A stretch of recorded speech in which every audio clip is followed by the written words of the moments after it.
All systems go. Clear for liftoff.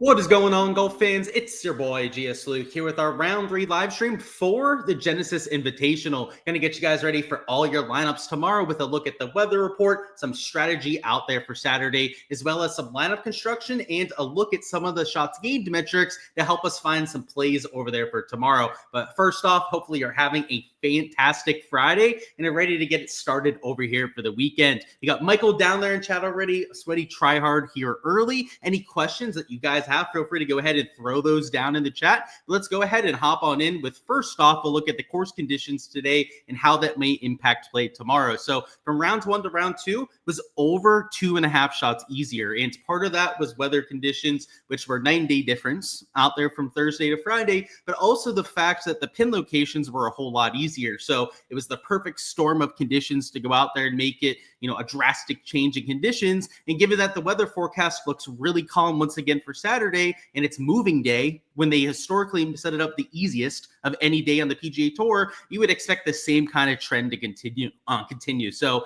there is a cut line, by the way. There were, I think it was 18 players that aren't going to make it to the weekend, but that's not going to change the scoring average all that much. It's more so the easier scoring that we're expecting out there for moving day, and without placement points in play, like we'll have out there for round 4, it's going to be about going and getting those nuclear rounds. And I know, though it is a very difficult golf course, you do have 4 par 5s in play. So I would expect to see some -5, -6 rounds. And if you're going to try and take down some GPP contests, if you want to go out there and rise to the top of your single entries, those -5, -6s are going to be absolute gold. And, out of Torrey Pines, you might have an even par, even a +1, a +2 mixed in.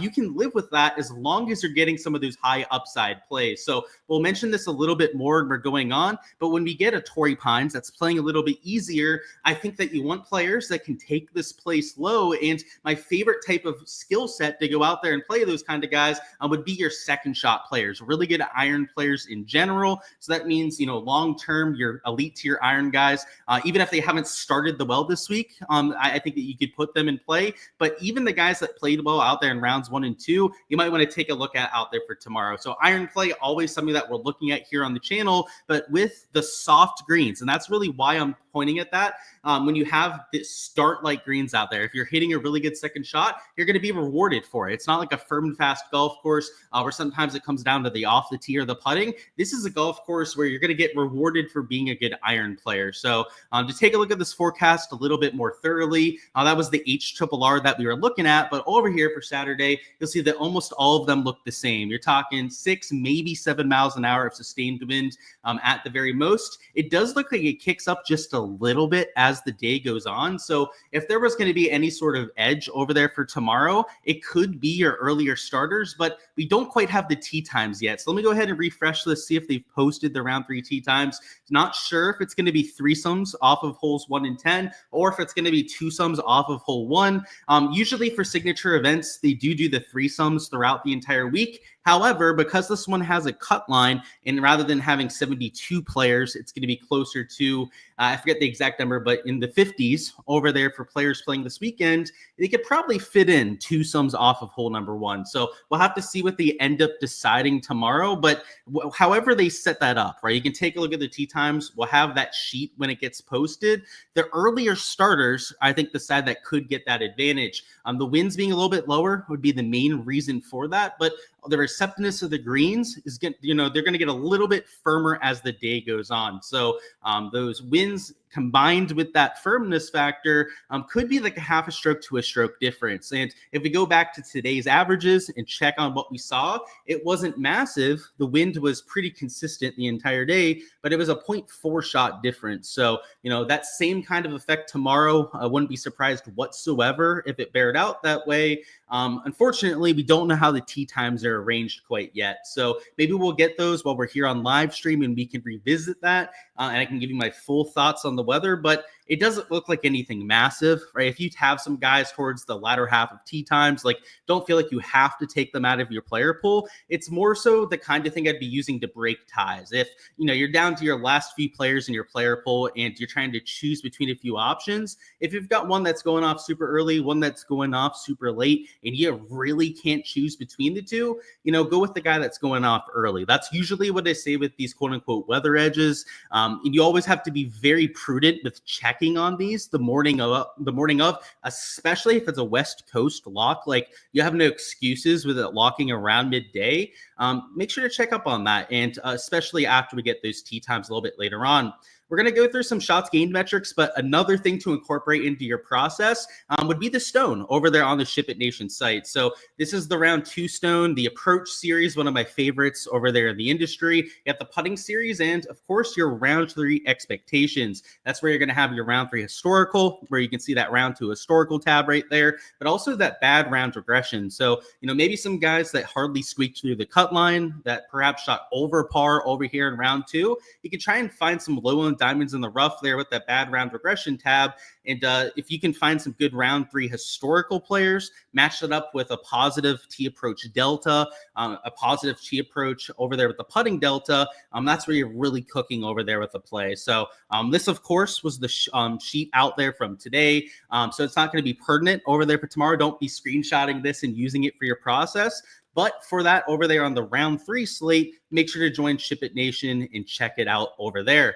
We're going to focus on the shots gained metrics from round 2. We'll take a glance at the round 1 and 2 stats together, and as well as any deep dives that you guys want on players. So anyone that you guys want a little bit more information about over the first few rounds, maybe you're trying to choose between 3-4 guys. Maybe there's just a player you're curious about how his form looks so far. Let me know down in the chat, and I will get to that for you guys. Where do we leave off? What's going on, Kep? Says, Luke, what's up, boss? Doing well. Hopefully you're doing well yourself. Green's got to be soft again tomorrow. Absolutely. What's going on, Jay Grimes? You think Aberg's game is going to nuke again on moving day? How about you, Luke? I would love it, as I bet him outright this week.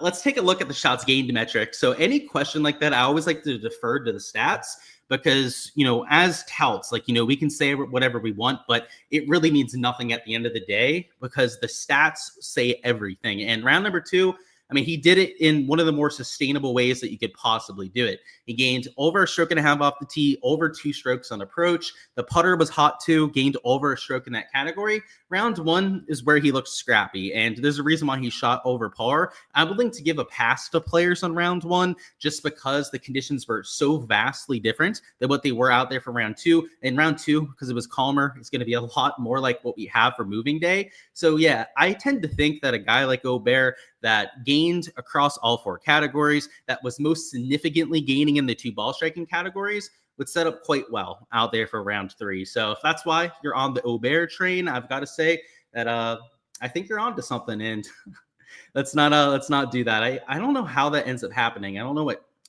key I'm clicking there, but let's not do that.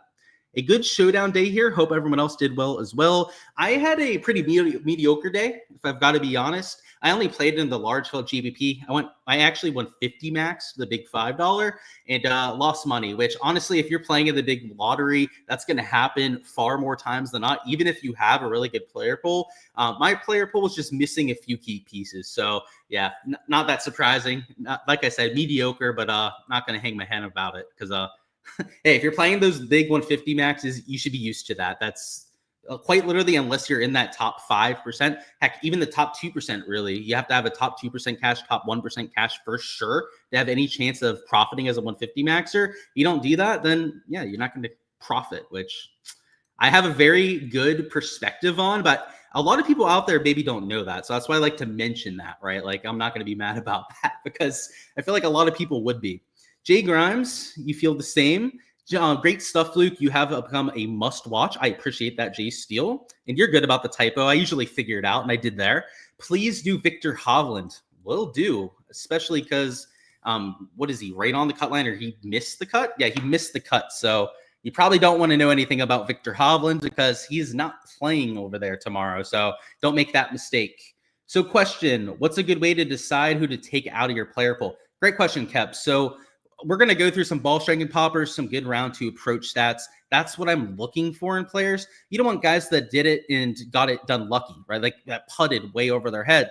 Now, Graysman's a really good putter, but he gained 6 strokes putting today. Like it doesn't feel like that is remotely possible tomorrow. You know, a 6 shots gained performance in any one specific category is a top like 0.01 percentile performance. Like it happens maybe once in an event out of all the players playing all 4 rounds. It's not something that happens very often, to say the least. So we have Ricky Fowler gaining 4 strokes putting, like the whole top end of the list here, especially if it's somebody that's not a great putter historically, are guys that you'd want to raise the red flag on. Now, could they continue it tomorrow and maybe it's their ball striking that goes out there and carries them? Sure, but there's definitely at least a little bit of caution I have with those sort of players around the green as well. So around the green is usually comes down to luck. At least, especially if you're chipping in that sort of thing and gaining like 2-3 strokes in the category. So guys like Scotty, Tony Finau got a little bit lucky. Now, like fading Scotty Scheffler is a fool's errand. Like it's not usually the best thing to go out there and do. He did gain though about 5 strokes of the short game. So that feels rather unsustainable, especially because he lost strokes when it came to his ball striking stats. And he was on the range as soon as his round ended. He did his daddy duties, right? Said hi to his kid. He did the interview over there for the broadcast. And then you saw him over there on the range shortly afterwards. So I wouldn't count on him losing strokes from tee to green again. However, I would probably count on this coming back down to earth. So, he could still get there by going out there and doing it with the ball striking. But in general, this kind of stat profile makes you slightly lower on a player. So, like a Tony Finau that gained nearly 3 strokes around the green, that's a little bit of a red flag to me. JJ Spawn, Bazane Hoot, who are all kind of carried themselves with the short games.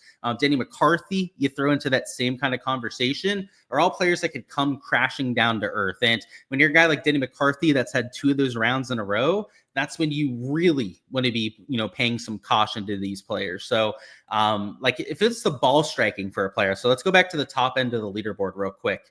And we'll go over the whole first 2 rounds at this point. Like you're Davis Thompson and you're doing it in all 4 categories.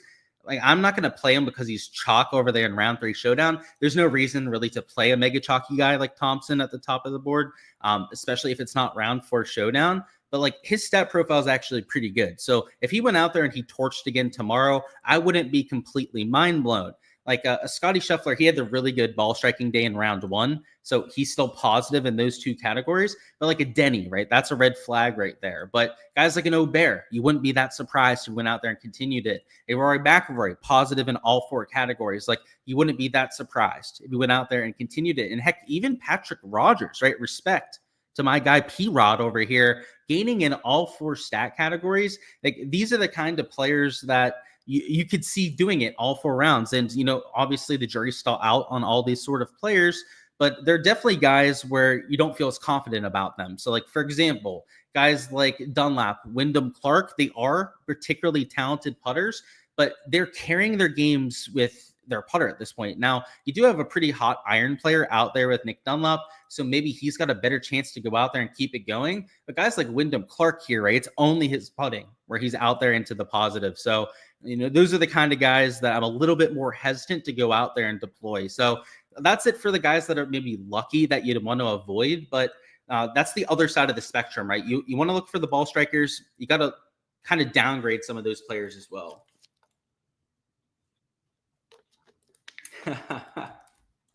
Funny comment from Paul there. Says, anyone checking in on the guy that hedged? I wonder how it worked out. You're right. What's going on, Derek? Hey, hope your lineups are doing better than mine. They are, probably, because mine are up there towards the top. And you're saying in Showdown you had Jaeger, McIlroy, and Scheffler and still lost? Yeah, you must have had 3 really shitty guys towards the bottom. So all 3 of those guys, right, players we talked about on a live stream and absolutely smashed. So I had a 150 max pull. It's a lot easier for someone like me, right, to have a better chance at it. But even I lost money in the 150 max, so I'm not that about it. See me in the prop stream later. Of course, Mark. Cheers to that. How was Jason Day's stats? Jason Day started by making a whole bunch of putts, which is the opposite of what he did in round one. Round one, he lost a whole bunch of strokes putting. So let's look. Round one, still went into the negative there. Today, he gained strokes of the putting, which backs up what I was saying, but his ball striking in the back nine was a lot more solid. He could have drove the ball better, but his iron play was really what stood out. And he's really good out of deep rough. That's why he's played well at major championships. That's why he plays well at the Farmers. He's playing well this week, or semi-well, I guess. At least he made the cut out there in this kind of field. But yeah, he doesn't have a great stat profile. Like, you look at this, right? He's losing off the tee, gaining out there at the putter. I don't know. It's like a 5 out of 10. There's really no way to say it's like positive or negative there. I guess he slightly gained on approach, a slight positive there. Your fault, just got in from work and he was on the cut line and assumed he made it. Yeah, he did not, Steve. Deep dive Henley for you, of course. Let's go through Henley. And yeah, the cut line's brutal this week. There were a lot of good players that missed the cut this week. Let's go through it. So Henley, he gained about 2 strokes on approach today, lost with the putter. This is the kind of stat profile where you'd want to slightly bump them into your projections, and I'll be doing so over there in my round 3 projections. Round number 1, he also gained on approach and then lost with the putter. So now it's 2 rounds of him pretty much doing the same thing. Tee to green positive in all 3 categories. At a long golf course like this, he's never going to gain a bunch of strokes off the tee unless he's hitting almost every single fairway. So this putter is going to be the real big X factor. If he can go out there and even just make it a neutral, that's, an improvement over the first few rounds. But he is a streaky putter that's capable of gaining 2-3 strokes in a round. So he does that, could be a nuclear round. So there's quite a bit of uncertainty there, of course, with him flipping that putter. But if he does so, there's upside. Raise your hand if Straka killed your tournament lineups. I luckily didn't play him, but Steven, you're not alone. And I've got to say, he wasn't the worst play, right? So I'm not victory lapping, not playing Straka. He just didn't make his way into my player pool this week. But with his form, you would have figured he played well at this kind of course, especially because he played well at similar style golf courses last year. So I get it, and it stinks. I had guys that did that to me too, so you're not alone. Trust me. Ross says, what a round by Scotty going bogey free with his tee to green numbers. Yeah, dude, honestly, one of the more wacky rounds that I've ever seen. That's why afterwards you could tell that he needed to work on his swing, because there's no chance if he hits the ball like that again that's going to happen. Like, he made a bunch of those 5 to 10 footers that he usually misses, which I'm glad about. I nearly locked him in my main slate this week, but he was skating on thin ice, to put it lightly. He had Scotty and 5 guys. He shot -1, and then you tripled up. Yeah, that's solid. Hey, tripling up, never bad in Showdown. Can I look at Patrick Cantlay? Sure, why not? So Cantlay today, his iron play looks pretty solid just from following his shot trails or whatever. So he gained, let's look at this, off the tee, and then he gained 1 stroke over there on approach. So yeah, pretty much did it like I thought. He just lost. He actually didn't lose with the putter, which is surprising to me because he was setting up so many looks and didn't make hardly anything, and then only had 3 birdies on the round. So this is kind of weird to me, where I would have thought that he lost strokes out there on the greens, but they actually have him gaining just under a stroke per round. The ball striking, though, is what you're hoping for, right? He's gaining just over a stroke and a half per round. Round number 1, just for Cantlay's sake, he didn't play as well. It was a little bit scratchier out there for the first day. But just like I said with a few other players, round 1 was so different with those high wins that I'm not going to put as much stock into it. So I would say that this is a 7 out of 10 kind of stat profile. Like, it's, it's slightly optimistic, I would say. Get to the right tab there. Was able to profit, could have been better if Robbie Mack played better. I agree with that sentiment. Wyndham Clark, close to putting things together, do you think? I would say that let's look at the stats, I guess. I hope he does. He's in the top 10, so I don't know if he really has to put it together, right? But the approach play is there. He's gaining with the putter. Round number 1, he gained with the 2 short game categories. So round 1, I was a little bit worried about the short game kind of carrying him. Today, it was a little bit more sustainable. We wouldn't expect him to lose strokes off the tee all that often. He's one of the longest players that we have in the PGA Tour. The around the green 2 shots gained into the negative, also something that will probably be at least, around a neutral at the very least out there for round 3. This is the kind of stat profile that has regression written all over it. So I would say that Wyndham Clark sets up particularly well out there for tomorrow, and definitely better than round 1. Like today, I know he played pretty well, shooting that -2, but the stat profile, it just looks so much better heading into tomorrow. So he'll definitely be in consideration for me. Can I look at Keegan? Absolutely. Let's bring up good old Keeks. So Keegan Bradley gaining off the tee and on approach. That was in round 2. Round number 1, he gained mostly on his approach play, which is totally fine. That's exactly what we want with players. So this is the kind of stat profile. He put it all together, right? Over 2 shots into the positive on approach, losing 2 strokes with the putter. This has regression written all over it too. So he needs to drive the ball just a little bit cleaner to go out there and take advantage of his irons. But, if this is the kind of guy where if he gains a stroke, 2 strokes to the field, it's shooting something like 4 or 5 under. So I like the way that you're looking there. Can I look at Decky? Yes. Good old Hideki Matsuyama. 1 second. So round 1 had me worried. And round 2, what do you end up shooting in round 2? Let's bring that up there. So round 2 ended up shooting even par. So it was a little bit better out there in round 2.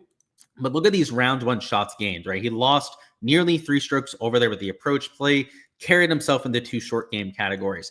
Just like a Wyndham Clark, he looked a lot more sustainable today. He lost nearly 3 strokes to the putter, which is a complete flip-flop of what happened in round 1, which, by the way, we'll go back to that in a second. But the 2 most important categories, off the tee and on approach, he gained nearly 2.5 strokes to the field there. So that's the exact kind of guy that I'm looking for. And to go back to the short game there, like I said, these come back down to earth rather quickly. Look at this, nearly 2 shots gained positive over there with the putter. The very next day, negative 2.6 and negative over there around the green as well after being well into the positive. So that's why when we take a look at these round 2 stats, and I was bringing up some of the guys that were well into the positive with the putter and the around the green, that they might be potential fades because of that regression. And Scotty Scheffler, it's worth pointing out, has that exact kind of stat profile. So, as somebody that has a whole lot of main slate exposure to Scotty, there's a chance that he doesn't make my player pool. Now, I haven't made that choice yet, so don't hold me to that, but it's definitely something I'm thinking about. Looked like they made today's round a little bit easier than usual. Do they do the same tomorrow? So, Joseph, it's hard to say ahead of time.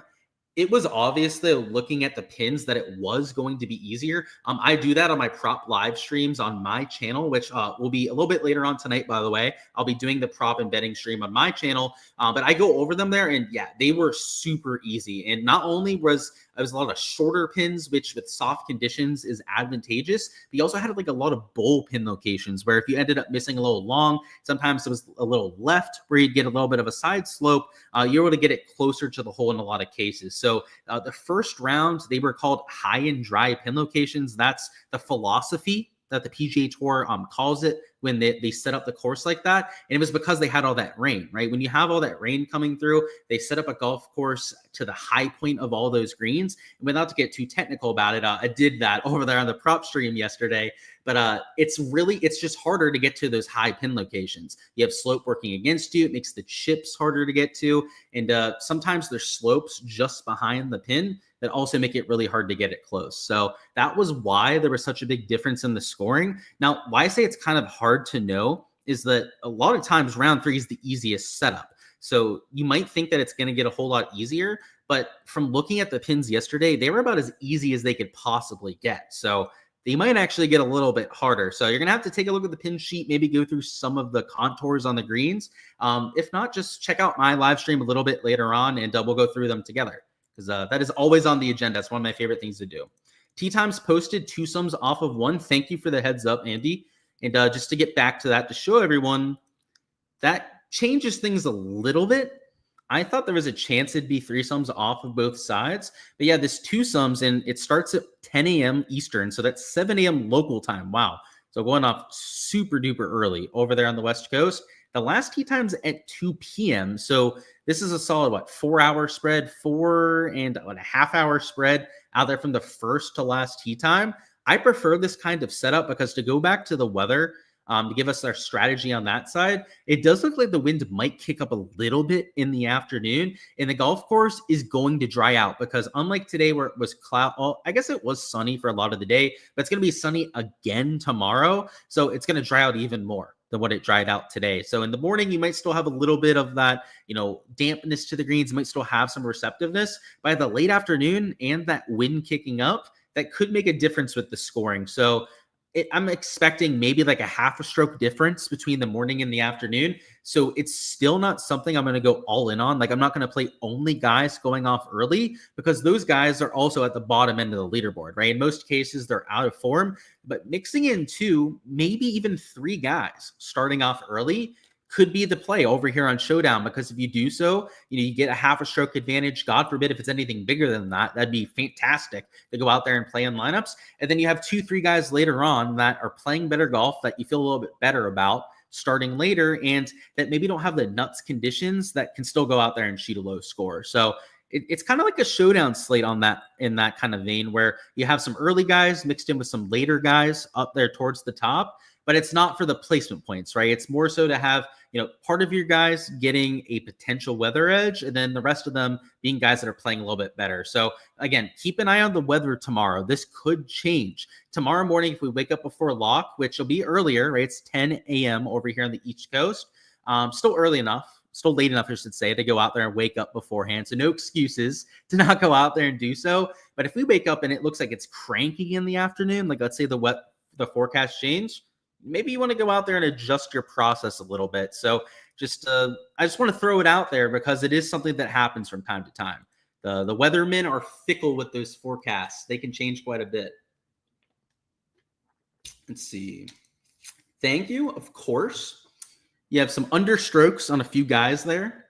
Okay. So yeah, we're going to talk about props later, but that's interesting. What's going on, Ross? Tee times are posted. Yep. And like I said, make sure you're looking at the weather tomorrow, because it could change things a little bit.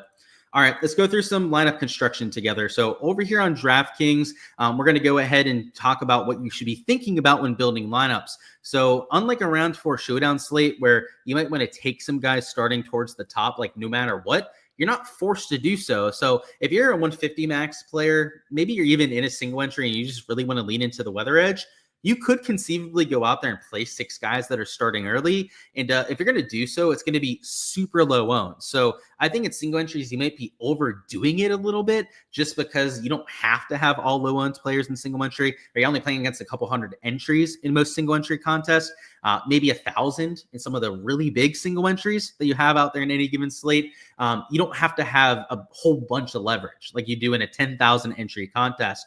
So in this lineup, we're going to assume it is for like the large field GPP, and we're going to lean into that edge a little bit just to show you how easy it would be to have 6 leveraged players all going off early that might have that weather edge to lean into. So you got Hideki here, who we know the shots gain metrics kind of looked good on. Now, he's not like one of the first groups off, but he's an hour into the tee times. He's going off at like 8:30. And to go back to the weather, it does look like it's 7 a.m. It might be cool and misty out. So I almost prefer players that are starting closer to like 8:30, just because it looks like it's going to warm up by that time local.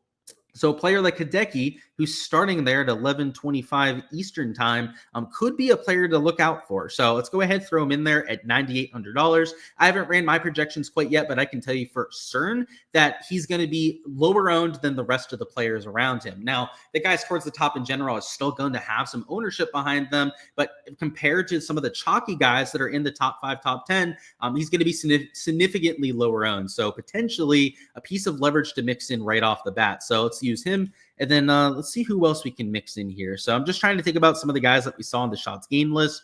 Just to go back to that, I want to show you guys some of the shots gained poppers in terms of approach play. Your top approach players today were an Akshay Bhatia towards the top end of the board. By the way, this is also going to help us find a few guys to mix in. Guys like Tommy Fleetwood also had good iron days. Tom Kim there at T24. If we're trying to find players that are going off super early, they've got a Tom Hoagie there, but I do worry about his off the tee play a little bit. Mackenzie Hughes is okay. I almost don't want to spill the beans on this, but I guess we'll do it. Mackenzie Hughes is a guy that we're going to throw in here. And the reason for that is he has the decent approach play, as you guys can see there, gained just over a stroke and a half out there in round number 2, but he also played really well when the U.S. Open was at Torrey Pines. And I think a lot of people forget that about a Mackenzie Hughes. And if you go back to the tee time sheet, he's going off at 11 a.m. Eastern. So he's going off at 8 a.m., which might be a little bit earlier than what I would call an ideal tee time. I'd say like the ideal tee time would be like 8:30 to 9:30 a.m. local. So that'd be like a 11:30 Eastern out there to 12:30 Eastern time. But yeah, this range, even if they are starting here at like 11, that's still a pretty decent play, especially when they're low end and they have good iron play stats like that. So let's go ahead and throw him in there. And just to go back to the approach list, who else is going off early? So we have Hideki, who we already mixed in. We could go Daniel Berger. He's a player that he was chalky for the main slate this week, but because he's there at T34, I don't think he's going to be super popular in Showdown. So he's another guy who hit the ball well. He's going off relatively early with the tee time. And just to double check on that, like, yeah, he's in the same group out there as Mackenzie Hughes. So we're starting with this battery of 3 players there. It leaves us a whole bunch of salary. So, our last 3 players, maybe that's where we're splurging on guys that have better shots gain metrics that are up here towards the top end of the board.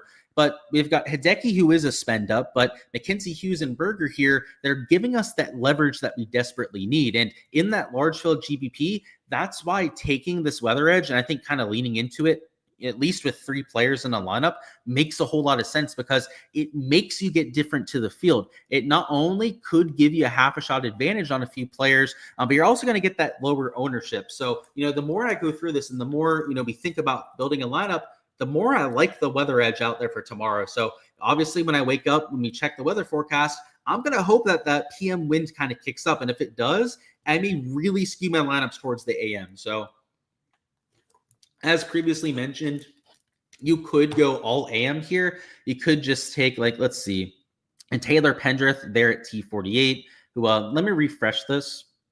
We'll add Hideki, Hughes, and Berger back in. Okay, Hideki, Hughes, and Berger. There we go. And then go up here towards the top. So you could go with guys like a Pendrith at T48. I just, by the way, I did that so I made sure that the guys actually were through the cut line. But you can go with like a Pendy, a Shane Lowry down there at $9,000. Maybe you'd like round off that kind of lineup with a guy like a Zalatoris, a Connors going off early. You don't have to be that different about your build, though. So as I was mentioning, if you still want to take guys that have the better shots gain metrics, you can totally get away with that. So just to go through rounds 1 and 2, I'm going to look at some of the best iron players. So you still have Akshay towards the top. There's Sam Stevens, also a Davis Thompson. Steven Yeager, as we mentioned, right, round 1 already hit the irons well, continued that out there for round number 2. All these kind of guys are in play, but like a Nick Dunlop down here in 7th, like you could use him despite some ownership, but a Tommy Fleetwood kind of stands out. Like he's normally a pretty good driver. He's actually been a little subpar when it comes to the off the tee this week. And the putter, though it hasn't been hot, he hasn't been terrible, which a lot of times Tommy Fleetwood is terrible on the greens. He could never get it going. But this week he's been a little bit up and down. And let's do a little bit more of a deep dive on good old Tommy Fleetwood. So round number 1, he lost strokes when it came to both the ball striking categories, but gained with the putter. Like, okay. And then today, right, he flipped it, right? When the conditions got a little bit calmer, he gained 3 strokes approach. I mean, that's elite tier stuff. And yet he wasn't elite off the tee, which he's capable of being. He was at least into the positive. So yeah, like a Tommy Fleetwood can make sense here. And right, he's not going off early, but that's okay in a few cases, especially if you already have some leverage in your lineup. So let's throw him in there. Down here in this like middle tier range, like I know a Tom Kim, his approach stats looked pretty good. And for your last man in here, I mean, you already have 2 leverage plays. We already have a Tom Kim who's not going to be that popular. As long as your last man in isn't going to be mega chalk, you'll get away with it in the large field GPP. So even if you used an Adam Scott here, who I think is probably going to be around 15% owned, especially after the cut line, guys, tend to get inflated with the ownership as there's less players to choose from. At $8,000 there, that would be leaving $500 on the table. That'll help you in terms of getting different. But even if, let's say, you were maxing out your salary and using an Adam Scott as your last man in, you probably get away with it because of guys like a Tom Kim, a Berger, and a Hughes already offsetting a lot of that ownership. So that's the power of leaning into that weather edge. By the way, Hideki, right? He is at least leveraged towards the top end of the board, but he's also getting you a little bit different to the field. So that's the power of leaning into that. In large field GPPs, you can lean into it even more, but that's up to your discretion, right? You can lean into it as much or as little as you want to. Let's say maybe you think the PM plays easier, which, by the way, scoring average wise, it could be close to 50-50, even if the scoring conditions are easier in the morning, as the guys later on are some of your better players, also the players that are in form. So you would expect them to play a little bit better than your earlier starters, but conditions-wise, definitely looks like that's the side that you want to go out there and stack. So that's what I'll say out there with your strategy for round number 3. It's a slate that you still want to get ugly about it, right? I mentioned that out there for round number 2, that you don't want to overreact to an 18-hole sample size. You also don't want to overreact to a 36-hole sample size, right? A lot of that chalk in the top 5 that the shots gained metrics just look green across the board. Some of them are going to struggle. The moment might be a little bit too big for them. And I know that's a talking point when we get the Sunday showdown, but it's a talking point out there for round 3 as well. And considering that those top 10, top 20 players are also going to come in with inflated ownership in a lot of contests, you might want to consider fades out there in a lot of different cases. Now, it doesn't mean you have to fade the whole top end of the board, but when it comes to those less experienced players like that 7, 8K chalk, those are the kind of players that I'm actively staying away from. So, McCarthy, with him gaining in the 2 short game categories, like that's the kind of guy that I'm likely not getting to. Davis Thompson, even though I love, what he's doing for me in main slate, I'm probably not using him in my round 3 showdown lineups, as I'm not sure he's going to be as aggressive as we need him to up there at the top end of the board. So just consider those kind of things when you're going through your process. And let's go over any last second questions. Burger playing with Hughes 2. Yeah, a little stat going. I saw that. And thanks for all the PGA info. Enjoy the videos. Of course, Mitchell, and I appreciate the nice comment there. But yeah, unless there's any last second questions, I'll delay here for 5-10 seconds to let you get anything in there. If you guys are thinking through anything, best of luck out there with all you guys are doing over there for round number 3. By the way, smash the like button if you guys haven't already. You can go ahead and get the numbers up out here on this video. And hopefully I see a few of your names towards the top end of those GPPs. If you could try and ship something out there for round number 3, I'm going to try and enter at least 75 lineups out there into the $5 again, maybe a whole 150 max. We'll have to see how I'm feeling out there when I build my player pool, but make sure to check out my prop and betting live stream a little bit later on tonight as well. That'll be over on the GS Luke DFS channel. So over here on YouTube, as of right now, going live at 10 p.m. Eastern time, but that is tentative. I'll put an official word out on my Twitter/X when I'm going live for that. But that's where we're going to go through the pin location, some of the stat averages. If you guys do like underdog price pick stuff, matchup 3-ball bets, it's where you can find all of that. So that's the way that I can delay and see if we had any last second questions. What is my DFS name? GS Luke is my DFS name. Of course, Jay Steele. And so I can see if I'm at the top. Look for me out there tomorrow. Hopefully I see my name up there as well. But that's all I've got, guys. I appreciate you guys showing love over here on the channel. And I hope to see you guys up there towards the top.